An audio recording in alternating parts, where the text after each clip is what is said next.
Pessoal, hoje a gente vai falar sobre o livro Incrível Mundo da Física Moderna e o nosso tema é o Universo Pulsátil.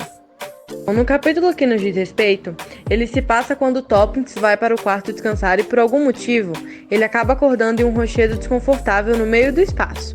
Lá, ele observou como o espaço estava tão cheio de poeira como jamais imaginou que estaria. Também pode ver os rochedos perigosos que flutuavam perto de si e temeu cair de lá, mas logo superou esse medo e acabou descobrindo que o próprio peso o comprimia contra a superfície do rochedo. Toppings notou o velho professor amigo e aí ele se lembrou do que lhe haviam ensinado quando ele frequentava a escola, que a Terra é enorme rochedo redondo, movendo-se livremente no espaço em roda do Sol. Então, quando mesmo tentava puxar a conversa com o professor, mesmo ele sendo muito insociável, um meteorito carregou para longe o pequeno bloco de nota do professor. Toppings, então, exclamou que ele nunca mais veria o caderno. Porém, o professor logo discordou, dizendo que aquele espaço não era infinito, diferente do que ensinam nas escolas, pois aquele espaço em específico tinha apenas 5 milhas de diâmetro, mesmo que esteja se expandindo. Ali ele explica como acontecia quando se dava a volta pela Terra, indo sempre para o norte e de repente voltando para o sul. O caderno iria voltar para ele dessa maneira, a não ser que outro meteorito lhe tirasse do caminho certo.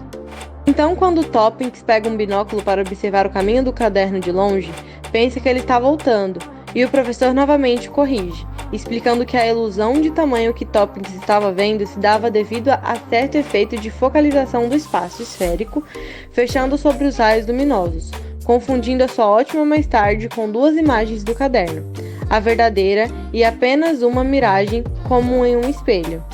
Quando o assunto da matéria surge, Toppings se confunde, querendo entender se a matéria não existisse, se teria uma espécie de geometria que ensinariam na escola e as retas paralelas não se encontrariam nunca.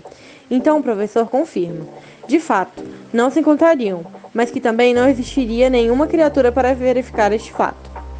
Quando o caderno terminou de dar a sua volta no mundo, como o professor disse que faria, ele o agarrou e então o guardou. E o assunto sobre a expansão do universo volta à tona. Então o professor comenta que aquele pequeno universo estava expandindo-se com grande rapidez e que desde a chegada deles havia aumentado de 5 para 100 milhas. Ele também diz sobre o efeito Doppler, que diz respeito a sobre como quando um trem se aproxima soa muito alto, mas depois que o trem passa, o tom é consideravelmente mais baixo, a dependência da altura do som em relação à velocidade da fonte. Depois de uma explicação longa relacionada a isso, Sr. Toppings pergunta se essa expansão nunca vai acabar, e então o professor o responde, dizendo que naturalmente vai cessar, que para o universo grande o período é bastante amplo, provavelmente de vários milhares de milhões de anos, mas o pequeno universo dele tinha um período de somente umas 2 horas. Quando o Sr. Toppings finalmente se toma conta daquele frio, diz que seria favorável se houvesse radiação suficiente para fornecer algum calor mesmo neste estágio de expansão. Contudo, a contração já havia começado, e dentro em pouco teriam novamente calor. Por fim, acordou e pensou: a vida nova começa com a expansão, lembrando do professor. Assim, finaliza o nosso resumo desse capítulo. Muito obrigada por assistirem.